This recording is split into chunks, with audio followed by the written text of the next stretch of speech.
Okey, bagaimana kalau ada soalan 6/1/5 tambah -2 3/10?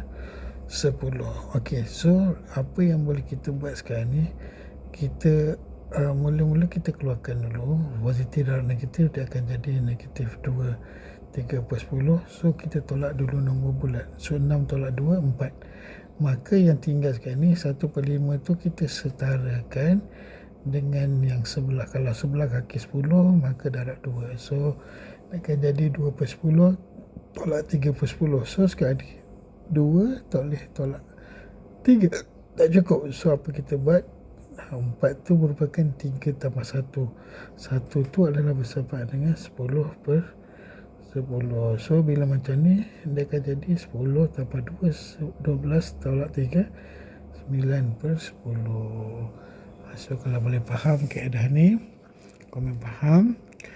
Okey, boleh tanya kalau masih tak faham. Okey, jumpa lagi untuk video akan datang.